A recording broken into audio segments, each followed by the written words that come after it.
Hello everyone, welcome back. In today's video, we got a couple of things to discuss. We got a couple of waiver updates to discuss. We got a couple of injury updates. We've had two suspensions, one with the Detroit Red Wings, one with the Columbus Blue Jackets, which we'll get to here today. And we've also got a couple of trade rumors involving the Canucks, the Carolina Hurricanes, the St. Louis Blues, the Detroit Red Wings, and could we see a huge blockbuster deal between the Edmonton Oilers and the San Jose Sharks. So we'll do all that coming up right now.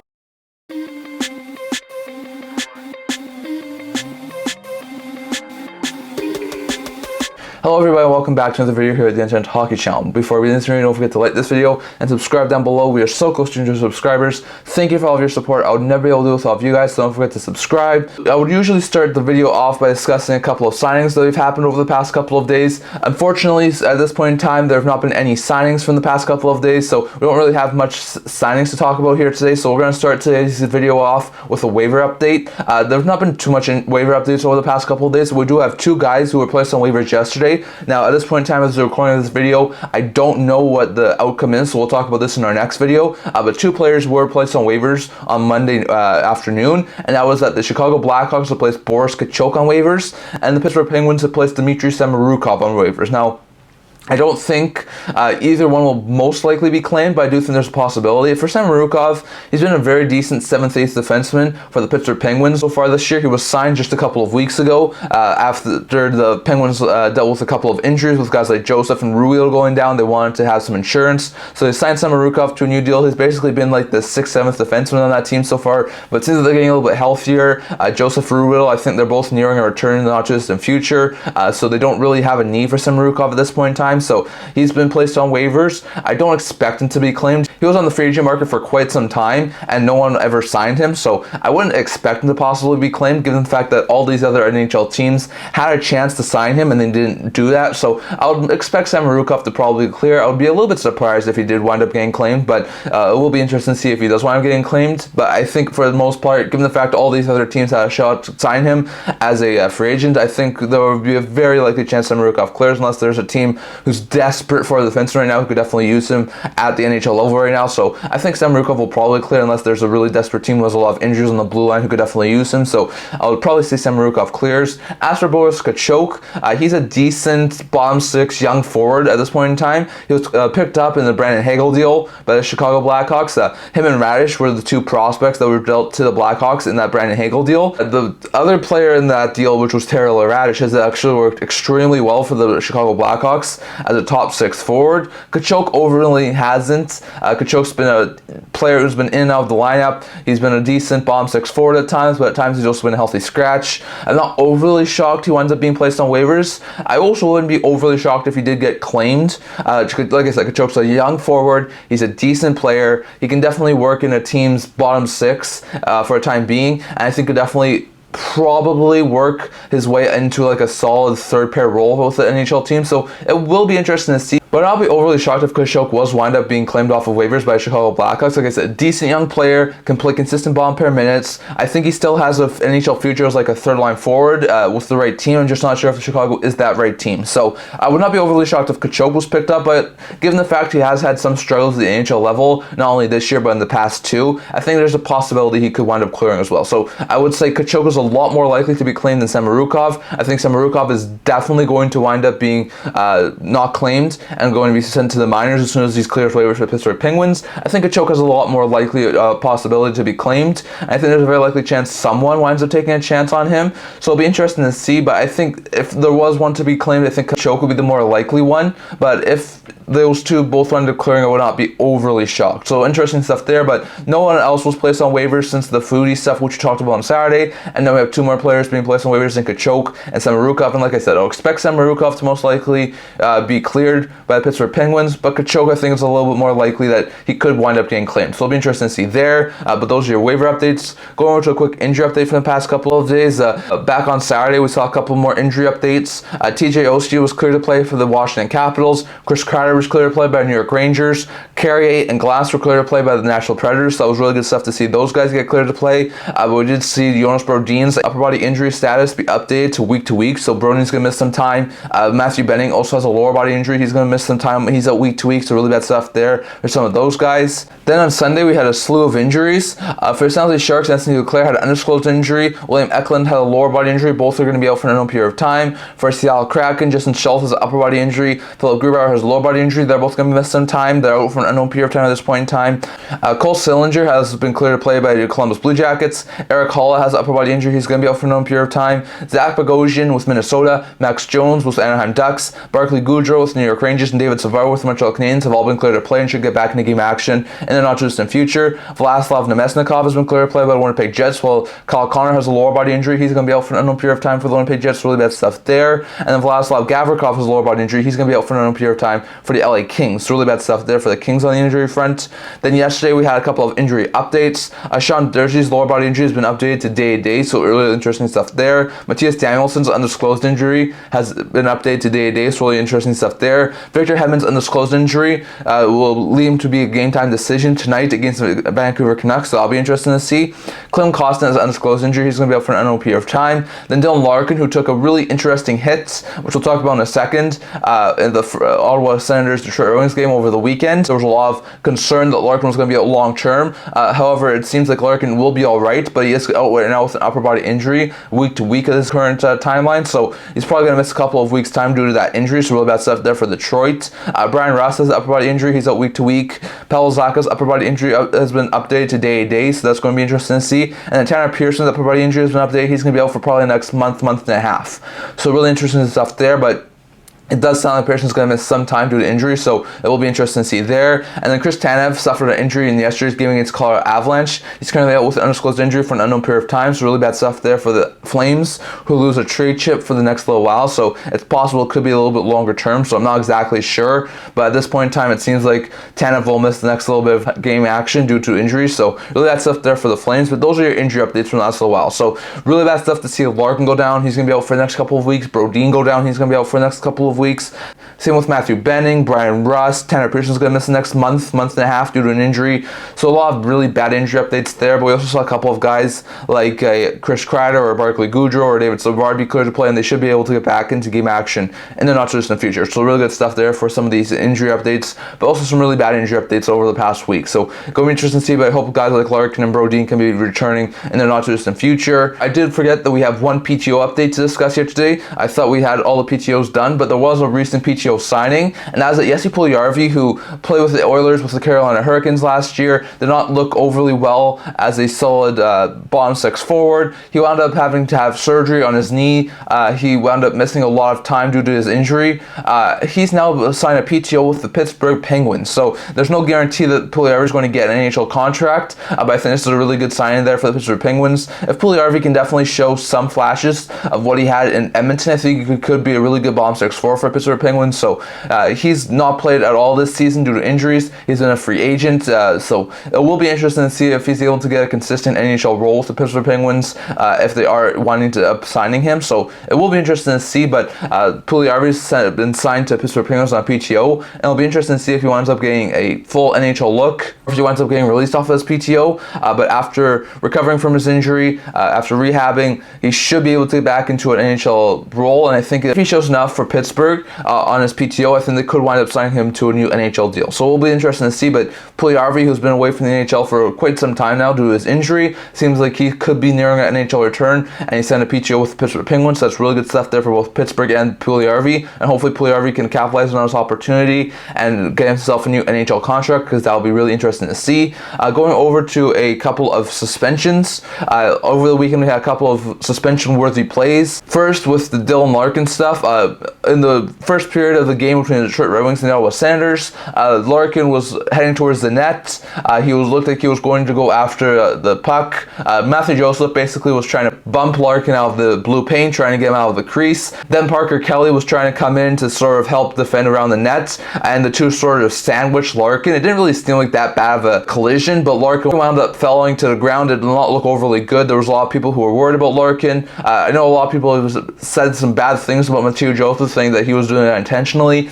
Personally, I did not see anything intentional from Mateo Joseph. I think it was just a really bad play and a really unfortunate situation for Joseph. I mean, if you look at the play, Joseph was the first one to call the medical staff to come after Larkin. So it definitely seemed like it was not Joseph's fault, in my opinion. I think it was right for him not to get any supplementary discipline. I think it was just a collision that wound up being bad. But after that collision, David Perron went after Artem Zub, who wasn't even one of the two guys who wound up hitting Larkin. And Perron wound up giving Zub an absolutely bad cross-check to the face. He was sent with a 5-minute major in a game misconduct for intent to injure. It did not look really good. Like I said, I don't think the Larkin injury was something intentional or something that Joseph meant to do. I think he just got sandwiched, got hit in the worst of spots that wound up making him get hurt on that play. So I don't think it was anything that Joseph was fault, but Perron had an absolutely terrible reaction to that, and Zub wasn't even one of the guys that hit Larkin. So I just think that was a really bad play for Perron. He has since been suspended 6 games due to that play. So I think that was the right play in my opinion. Perron was definitely not in the right to try and do that thing to Zub. I think this could have possibly gotten like a 4 or 5 game suspension. I thought it could have been even a little bit possibly more, but I think that was 6 game suspension for Perron's probably right. It sounds like the NHLPA will try to appeal the situation and try and lower Perron's game total, but it does sound like Perron probably is going to be suspended for the next 6 games. So it will be interesting to see, but I think that was probably the right call on the NHL to suspend Perron for that long. So it will be interesting to see. As for Eric Gudbranson in the Sunday's game between the Florida Panthers and the Columbus Blue Jackets, in the third period early on, Gudbranson took a dangerous hit from behind the back on the numbers against the wall against Nick Cousins. Nick Cousins came in, hit Gudbranson behind his back, really flattened him, laid him out. There was not a great play there from Nick Cousins. It was originally a 5-minute major. It was bumped down to a 2-minute minor, so it was lowered down. It was a little bit surprising that it was lowered down, and Gudbranson really didn't like that it was lowered down. Later in the game, he would go right after Nick Cousins. He took matters into his own hands. He tackled him to the ground and started punching him. So it was not a great look there for Eric Gudbranson. I know that hit was not overly great there from Nick Cousins, and probably shouldn't have been a major, but this was definitely a really bad look there for Eric Gudbranson.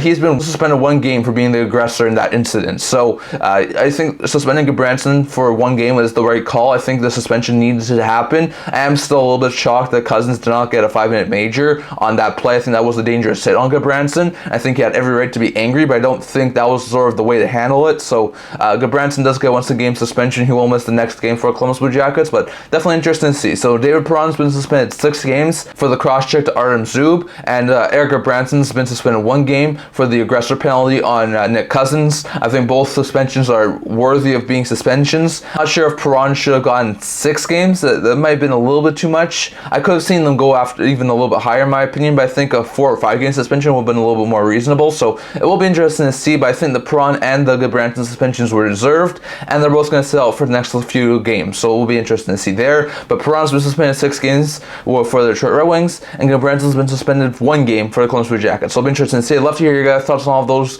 down in the comments. What do you think about those suspensions? Do you think they were right for all these suspensions, or do you think it should have been a little bit lesser for both sides? Definitely love to hear your guys' thoughts on all of that. But going over to a couple of trade rumors now. We got a lot of trade rumors here to discuss, so I'm going to try and do a couple of quick hits here. First with the Detroit Red Wings. We saw David Pagnotta of thefourthperiod.com put out a tweet over the weekend saying that the Detroit Red Wings are having multiple trade discussions, and that one of the players that they're having trade discussions around is Jonathan Berggren. Now, Berggren is a former 2018 second-round pick of the Detroit Red Wings. He's actually had a really good career so far up to this point. Last year, he actually had a really good point total. He got into a lot of NHL games. He put up 15 goals and 28 points in 67 NHL games last year. He looks like a very fantastic player, but this year with the offseason additions the Red Wings made, bringing guys like Costin, like guys like Sprong, Fisher, Comfer, DeBrincat, now adding Kane. Berggren was not able to get into any NHL action. So far, he's gotten into 5 games at this point in time, putting up a goal and an assist. Well, he does have 5 goals and 15 points in 16 AHL games this year. So, like I said, it definitely looks like eventually he'll be a solid middle 6 forward. So, it will be interesting to see, but it sounds like Berggren's getting a lot of attention on the NHL's open market. I think the Red Wings could wind up moving him. Now, I'm not exactly sure what they would want in a trade. I've seen some people say maybe he could be part of a bigger deal that could lead the the Detroit Red Wings to get Noah Hanifin. We know that the Red Wings have some holes in their defense, some holes on probably their goaltending too. So we know that they could definitely use a defensive upgrade. So maybe they try and go after Hanifin. I think that's a possibility. I'm not going to say that's a guarantee, but it sounds like a lot of people do think that Berggren could be a guy who the Flames try and target. Again, in fact, he's a good young forward, and that's something that the Calgary Flames are sort of trying to go after right now. So it would be interesting to see. If it was just Berggren, I think they would probably want like a third or fourth round pick or something of like a young player who's not doing overly well in his situation. So I think it'll be interesting to see what they would want and if it was just Berggren, but I do think it could be part of a bigger package to try and upgrade their team. Like I said, the Red Wings have a fantastic start to the season. They're not doing overly bad. They're in a playoff spot right now. So I think they would like to try and keep and remain in a playoff spot and not try and fall out of a playoff spot. So I think there's a possibility that if they could trade Berggren as a part of a bigger package to upgrade their team a little bit more, I think they would try and do that, but it'll definitely be interesting to see. But it sounds like Berggren's currently available for trade for the Detroit Red Wings, and it'll be interesting to see if he winds up getting dealt or not. So according to David Pagnotta, Red Wings are having some trade talks, and Berggren could be at the heart of some of those ones, and it could be that we see a Berggren trade in the not too distant future. So that'll be a guy we have to keep our eye on with Detroit. Could be a possible trade for Noah Hanifin, or it could be a possible deal where the Red Wings just wind up trying to move him to get him a fresh start. So it'll be interesting to see there. Going over to the St. Louis Blues, we got word yesterday that it sounded like Jacob Vrana was going to be placed on NHL waivers by the St. Louis Blues. This indeed did not happen. Vrana was not placed on waivers by the St. Louis Blues. He wound up not being placed on waivers after there was a lot of speculation he was going to be placed on waivers. And now it seems like some teams have started to try and renegotiate and trade discussions around Jacob Vrana. Now, Vrana has been a really good forward at the NHL level, but he's had some trouble staying healthy. Last year, he only played in 5 games with the Detroit Red Wings, had 2 points, was traded at the trade deadline to the St. Louis Blues with half of his salary retained, and after he got to St. Louis, he did fantastic, putting up 10 goals and 14 points in 20 games for the St. Louis Blues. Was not able to do overly well this year. So far, he's only played 19 games, been healthy scratched multiple times this year, and he only has 2 goals and 6 points. So Vrana, at this point in time, has not been able to work out overly well in St. Louis. He's a pending UFA. He's making, I think, $2.25 or something like that $1 million for the rest of this year. So it wouldn't be someone that would be overly expensive to acquire. If the Blues were able to retain half of his salary on his contract, they get the cap it even lower and make it under like $1.2 million, so I think a lot of teams would have some interest in. So it would be interesting to see, but I definitely think there's a very likely chance Vrana could be moved in the not just in future, given the fact he was supposed to be placed on waivers and now he wasn't. I think there's a very likely chance the Blues try and re-engage in trade talks, try and find a new home for him. He hasn't worked out so far this year in St. Louis, and I think maybe a fresh start before his contract's up at the end of the year could definitely work for Vrana. So it'll definitely be interesting to see, but Vrana's not having the same success he did late last year when he was with the St. Louis Blues, and it definitely seems like Blues could wind up either moving him, or maybe we do wind up seeing him on waivers later on in the season. But it sounded like he was going on waivers earlier yesterday. He did not wind up going on waivers, and now it sounds like there's some re-engaging in trade talks, and I would not be surprised if the Blues are moving Vrana in the not just in the future. So we'll have to wait and see there. Going over to the Carolina Hurricanes, Elliot Friedman on the 32 Thoughts podcast yesterday was talking about the Carolina Hurricanes, saying that they could go after a goaltender not just in the future. He doesn't think that the Carolina Hurricanes can blame goaltending on everything, but he does think that one of their problems has been goaltending, and they could try and make some moves to try and improve their goaltending. I could see a couple of guys be linked to them. Could the Carolina Hurricanes go after a guy like John Gibson, like we talked about in our last video? I think it's possible. Would they really want to commit that long term to someone? I'm not exactly sure if they would, so it would be interesting to see, but I think Gibson could be a guy who they try and go after.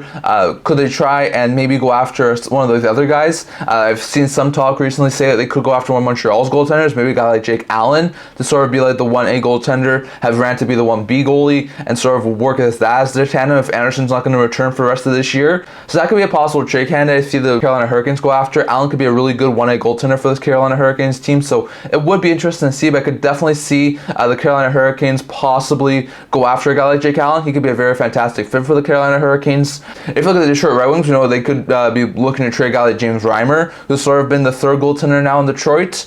He's in the final year of his deal too, so a guy like Reimer or Allen I think could definitely be a really good fit for the Carolina Hurricanes if they don't go after a big fish like a John Gibson. But I think if they aren't going to have Anderson back, I don't think a Katchouk-Vrana tandem is going to really get them far in the playoffs. So I think they really need some sort of a goaltender who can basically assume the 1A position, move Vrana back down to the 1B position, move Katchouk back down to the third string goaltender position, and whether it be Reimer, whether it be a guy like Jake Allen in Montreal, or whether it be a guy like John Gibson in Anaheim, I think this team has to try and make some some sort of a goalie move. They've done all right this year, but they've not done overly well.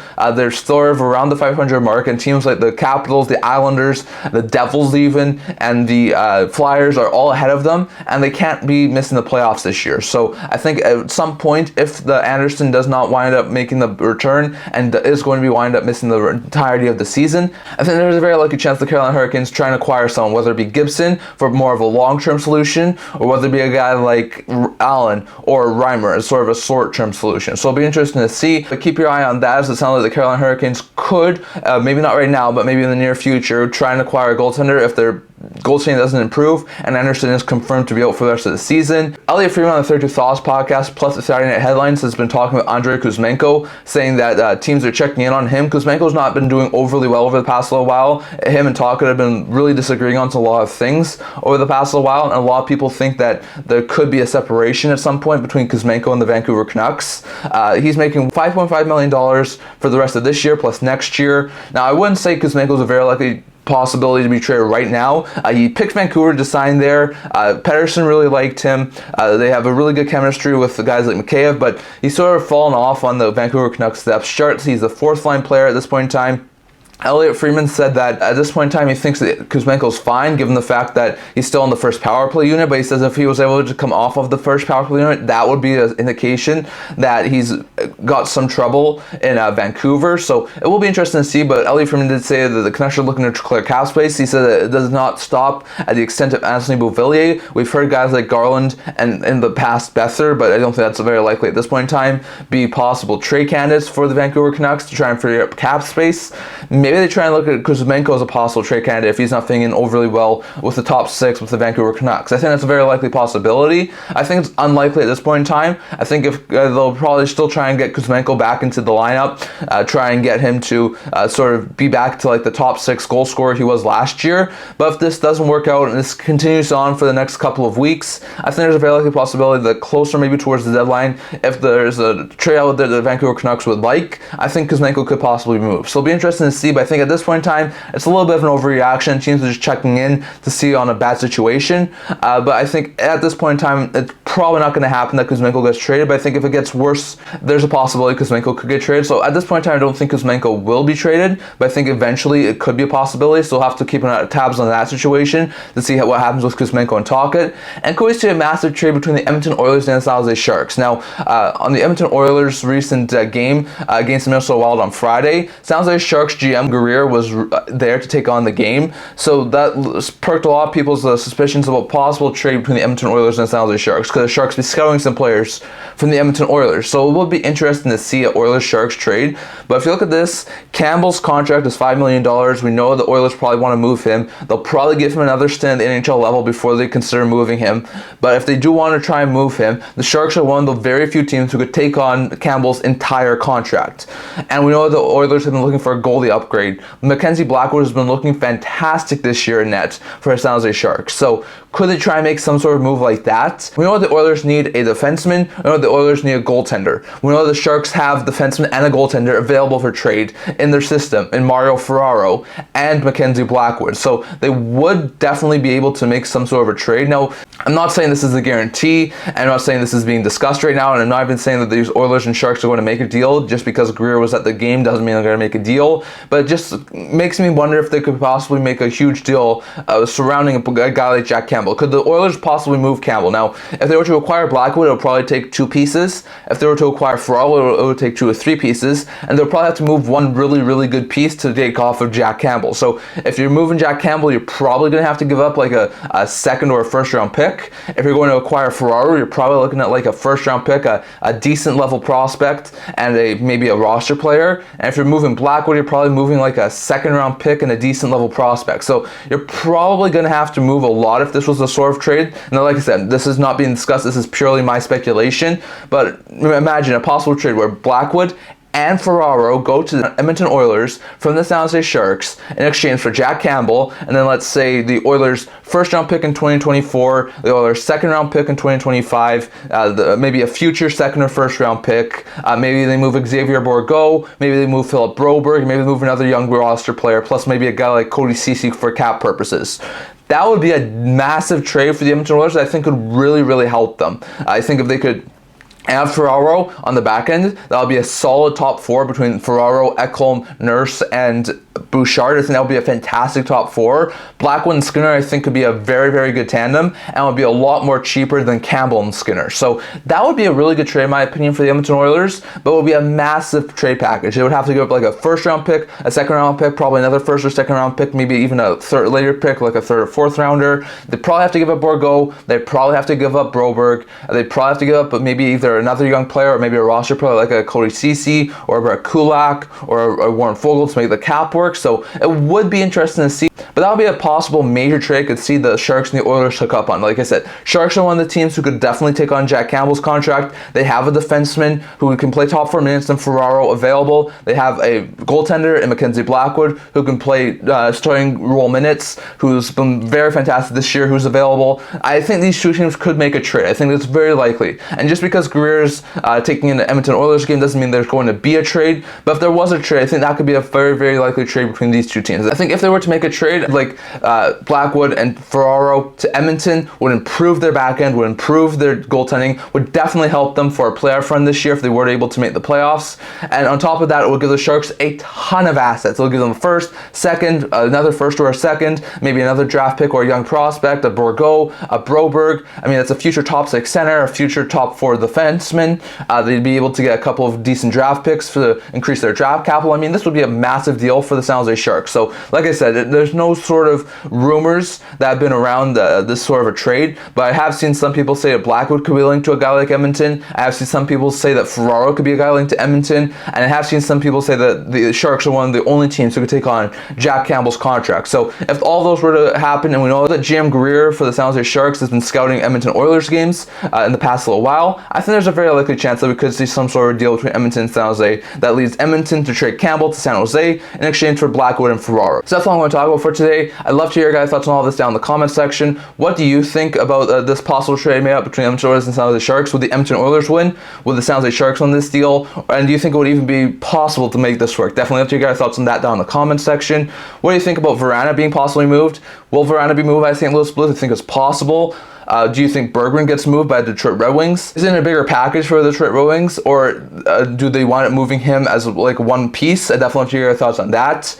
Do you think that the Carolina Hurricanes goaltender is a guy like Allen, Reimer, is it Gibson, or do they go into the playoffs with guys like Vrana and Katchouk as their 2 goalies? Definitely want to hear your guys' thoughts on that. Do the Canucks move Kuzmenko? At this point in time, I think it's very, very unlikely, but I think if there continues to be strife between Kuzmenko and Tocchet, I think there's a very likely chance Kuzmenko could get moved in the future. So I definitely have to hear your guys' thoughts on that. Does Kuzmenko get moved or does he not? Definitely have to hear your guys' thoughts. And then love to hear your guys' thoughts on everything else. The suspensions, the injury updates, the PTO update, and the waiver updates. Definitely have to hear your guys' thoughts on all of that down in the comment section below. But that's all I'm going to talk about for today. Remember to like this video, and for other to subscribe down below. We're so close to 100 subscribers. Thank you for all of your support. I would never be able to do it without you guys. Don't forget to subscribe. I also do a blog talking about news, rumors, analysis, stuff like that. So if you check that out, I'll leave a link to that in the description below. And I can't wait to see you guys all for next video. See you guys soon.